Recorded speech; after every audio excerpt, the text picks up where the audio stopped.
A very warm welcome to all to my channel. So let's get started. Hello guys what's up, मैं हूं अर्चना सौरभ और आज मैं लेके आई हूं हाइपोथेसिस टेस्ट।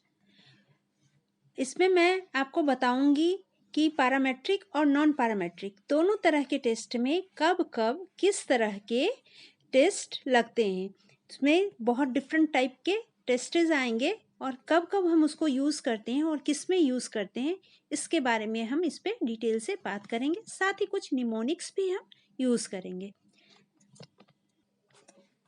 पर उससे पहले अगर आप मेरे चैनल पे नए हैं और अभी तक आपने मेरा चैनल सब्सक्राइब नहीं किया है तो #अचीवर पर जाएं और मेरा चैनल सब्सक्राइब करें लाल बटन दबाकर। साथ ही बेल आइकन को दबाना ना भूलें। फ्रेंड्स, जब हाइपोथेसिस टेस्ट की बात आती है तो अभी हम लोग इसमें डिटेल में ये नहीं जान रहे हैं कि हाइपोथेसिस टेस्ट क्या होती है। उसके लिए मैं दूसरा वीडियो बनाऊंगी। इसमें हम देखने वाले हैं कि पैरामेट्रिक टेस्ट और non parametric taste different type के होते हैं। 1 sample, 2 sample, more than 2 sample, तब किसमें कौन सा टेस्ट हम यूज करते हैं। ये एक्चुअली यूजीसी नेट के अकॉर्डिंग किया गया है। कई बार इससे क्वेश्चन डायरेक्टली आते हैं कि 1 सैंपल हो तो पैरामेट्रिक में कौन सा टेस्ट लगेगा, या 1 सैंपल हो और नॉन पैरामेट्रिक डाटा दिया हुआ हो तो हमारा कौन कौन सा टेस्ट इसमें लगेगा। 4 ऑप्शंस आपके पास गिवन होंगे, उसमें से कोई जो सही एक होगा वो आपको चूज करना है। तो इसमें देखिए, हमने देखा कि 2 तरह का होगा हमारा। एक तो पैरामेट्रिक टेस्ट होगा और दूसरा नॉन पैरामेट्रिक। पैरामेट्रिक में क्या होता है जनरली, ये क्या जो आपने एनपीसी पढ़ा था उसमें था बेल शेप्ड, तो ये इवनली डिस्ट्रीब्यूटेड होगा, नॉर्मली डिस्ट्रीब्यूटेड होगा। जब हमारा मीन के दोनों साइड जब इवनली डिस्ट्रीब्यूटेड होगा तो हमारा पैरामेट्रिक टेस्ट उसमें हम यूज करते हैं। ये 1 टेल्ड भी हो सकता है और 2 टेल्ड भी हो सकता है। लेकिन नॉन पैरामेट्रिक में क्या होगा, डिस्ट्रीब्यूशन फ्री होता है, मतलब उसमें कोई पैरामीटर्स होते ही नहीं है, वो डिस्ट्रीब्यूशन उसमें होती नहीं है। नॉर्मल डिस्ट्रीब्यूशन क्या, डिस्ट्रीब्यूशन फ्री होती है उसमें, तब नॉन पैरामेट्रिक टेस्ट हम यूज करते हैं। तो अब इसी तरह से हम आएंगे, अलग अलग तीनों तरह की 3 कैटेगरी हमारे पास है कि जब हमारे पास 1 सैंपल हो तब हम क्या करेंगे, पैरामेट्रिक में क्या करेंगे, नॉन पैरामेट्रिक में क्या करेंगे। फिर उसी तरह जब हमारे पास 2 सैंपल हो तब हम क्या करेंगे, और मोर देन 2 सैंपल हो तब हम कौन सा टेस्ट लगाएंगे। सबसे पहले हम आते हैं 1 सैंपल के ऊपर। 1 सैंपल में हम पहला अपना क्राइटेरिया लेते हैं, कौन सा, पैरामेट्रिक टेस्ट का। तो पैरामेट्रिक टेस्ट में इसमें 2 तरह के टेस्ट ही हमेशा होंगे। अगर 1 सैंपल हो तो या तो हम टी टेस्ट लगाएंगे या फिर जेड टेस्ट लगाएंगे। यही 2 टेस्ट हम यूज करते हैं, कौन कौन सा, टी टेस्ट या फिर जेड टेस्ट। उसी तरह से जब नॉन पैरामेट्रिक टेस्ट हो, देखिए ध्यान रखिए, नॉन पैरामेट्रिक टेस्ट, इसमें हमारे पास टोटल कितने, 1 2 3 एंड 4, 1 2 3 4 5 तरह के टेस्ट लगेंगे। कब, जब हमारे पास कितने सैंपल हो, 1 सैंपल हो। 1 सैंपल हो तो हमारे पास 5 टेस्ट हम उसमें यूज कर सकते हैं। कौन कौन सा, chi square, Kolmogorov, Smirnov, Wilcoxon, sign rank test, sign test, run test. इसको याद रखने के लिए कि जब 1 सैंपल हो तो हम मैक्सिमम कौन कौन सा लगा सकते हैं, इसके लिए आप एक निमोनिक भी तैयार किया मैंने, उसको आप याद कर सकते हैं। चिंटू कोई विल पर साइन करके दौड़ा। तो देखिए चिंटू, CHI यहाँ है, इससे हमने किया चिंटू, CHI मतलब काई स्क्वायर। कोई तो CKO, तो कोई आया यहाँ पर, कोई से। Will say विल्कॉक्सन। उसके बाद है साइन, साइन से साइन टेस्ट, और दौड़ा, दौड़ा मतलब रन टेस्ट। तो ये हमारे पास 5 यहाँ पर टेस्ट होंगे। कौन कौन से, chi square, Kolmogorov, Smirnov, Wilcoxon, sign rank test, sign test और रन टेस्ट। इन 5 को याद रखने का ये निमोनिक है, इसे आप याद रख सकते हैं। इसी तरह से जब हमारे पास, ये तो थी हमारी वन सैंपल की बात ना, जब टू सैंपल की बात अगर होगी तो उसमें हमारे पास दो केसेस आ जाएंगे। दो केसेस होंगे, एक तो होगा जब हमारा सैंपल, दोनों सैंपल, दो सैंपल है हमारे पास और दोनों सैंपल एक दूसरे से इंडिपेंडेंट हैं, और दूसरा आएगा जब वो दोनों आपस में डिपेंडेंट होंगे। ठीक है, जब इंडिपेंडेंट होंगे तब, जैसे आप कोई भी रख सकते हैं, दो टर्म्स ले सकते हैं कि उसमें जो दो हमारा सैंपल होगा वो एक दूसरे से किसी को कोई मतलब नहीं है, दोनों के इंडिविजुअल, जैसे गर्ल्स एंड बॉयज दोनों अपने अलग अलग हैं, तब वैसे सैंपल हो जाएंगे इंडिपेंडेंट और दूसरा हो जाएगा डिपेंडेंट। तो इन दोनों में अलग अलग तरीके से टेस्ट लगते हैं। तो जब हमारा टू सैंपल रहे, अब ध्यान, पहले वन सैंपल की बात किया था हमने, अब हम क्या कर रहे हैं, टू सैंपल की बात। जब टू सैंपल हो तो सबसे पहले आते हैं हम पैरामेट्रिक टेस्ट में। तो उसमें हमारा आएगा पहला, तो जब इंडिपेंडेंट सैंपल हो, दूसरा डिपेंडेंट सैंपल हो।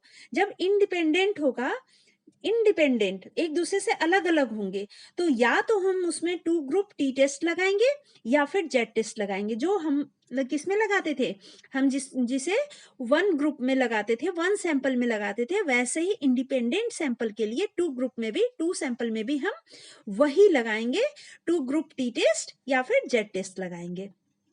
ठीक है, फिर जब बात आती है डिपेंडेंट सैंपल की, तो इसमें हमारा टेस्ट हमेशा कौन सा लगेगा, टी टेस्ट तो होगा, लेकिन अब की बार क्या होगा, डिपेंडेंट है, एक दूसरे पे डिपेंडेंट है ना, इसलिए ये हो जाएगा पेयर्ड वाले टी टेस्ट इसमें हम यूज करेंगे।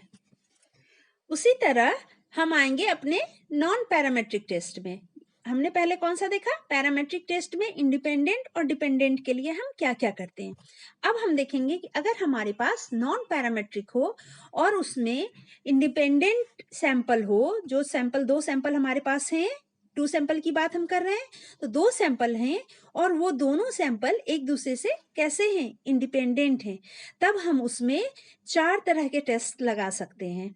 या तो हम काई स्क्वायर लगाएंगे, या फिर मैन विटनी लगाएंगे, या फिर मीडियन निकालेंगे उसका, या फिर कोलमोग्रो-स्मीरोव टेस्ट लगाएंगे।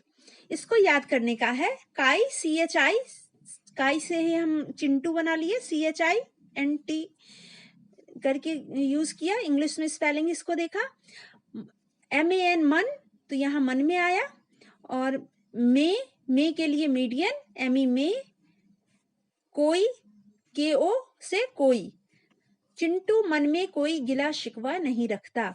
ये चार शुरू के चार वर्ड्स, चिंटू मन में कोई, इससे हम चार वर्ड CHI, MAN, ME और KO से हम चार टेस्ट याद रख सकते हैं निमोनिक के तौर पर। आप कोई और अपने मर्जी से भी निमोनिक तैयार कर सकते हैं जिसमें आप कंफर्टेबल रहें।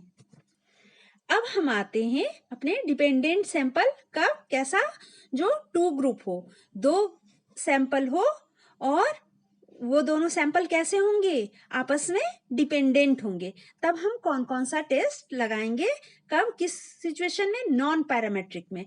तो देखिए ये सारे नॉन पैरामेट्रिक के हैं। तो इसमें सबसे पहला है काई स्क्वायर, दूसरा है मैकनेमर, तीसरा है फ्राइडमैन, चौथा है स्पीयरमैन कोरिलेशन, फिफ्थ है विल्कॉक्सन और लास्ट वन है साइन टेस्ट। हम 1 2 3 4 5 6 यानी 6 तरह के टेस्ट लगा सकते हैं।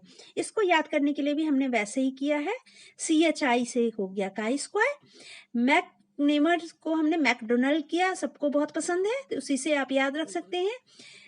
चिंटू ने मैकडोनल्ड में फ्राइड से हमने किया फ्राइडमैन, स्पीयर से किया पियर, खाने के विल से, विल मतलब इच्छा, विल्कॉक्सन, साइन किया मतलब साइन टेस्ट लगाया वहां पर। तो हम अपने एक सेंटेंस से इन 6 टेस्ट को हम याद कर सकते हैं कि जब दो सैंपल हो और वो कैसे हो, डिपेंडेंट हो एक दूसरे पर, तब हम तो हम कौन कौन से टेस्ट लगा सकते हैं। अब हम आते हैं जब 2 से अधिक सैंपल हो, सैंपल हमारे पास कितने हो, मोर देन टू सैंपल हो हमारे पास, तब हम क्या करेंगे। इसमें भी 2 कंडीशन होंगे, पैरामेट्रिक के लिए और नॉन पैरामेट्रिक के लिए। तो पैरामेट्रिक के लिए हम एनोवा लगाएंगे, वो या तो वन वे हो सकता है या फिर टू वे हो सकता है। दोनों तरह के एनोवा को हम इसमें पैरामेट्रिक में यूज करते हैं। और नॉन पैरामेट्रिक में हम दो चीज यूज करते हैं, या तो Kruskal valley one way ANOVA use करते हैं या फ्राइडमैन्स टू वे एनोवा। तो क्रुस्कल वैली आप याद रखेंगे और फ्राइडमैन, ये दोनों नॉन पैरामेट्रिक में होगा कब, मोर देन 2 सैंपल के लिए। और पैरामेट्रिक में सिर्फ और सिर्फ एक होगा एनोवा, या तो ये वन वे हो सकता है या फिर ये टू वे हो सकता है। फ्रेंड्स, ये थे थोड़े से शॉर्टकट्स और निमोनिक्स जिससे मैंने यूजीसी नेट के प्रिपरेशन के लिए, क्योंकि ये क्वेश्चन कई बार पूछा जाता है कि इंडिपेंडेंट ग्रुप में जब 2 सैंपल हो तो कैसा टेस्ट लगेगा, डिपेंडेंट में हो तो कैसा सैंपल टेस्ट लगेगा। तो आप ये टेस्ट को सीरीज वाइज याद करके कहीं नोट करके रख सकते हैं और इसे याद कर सकते हैं। ये निश्चित तौर पे आपको बहुत ही हेल्प करेगा। तब तक के लिए stay tuned to my channel for more informative and educational videos. Till then, keep watching and keep practicing. Thank you.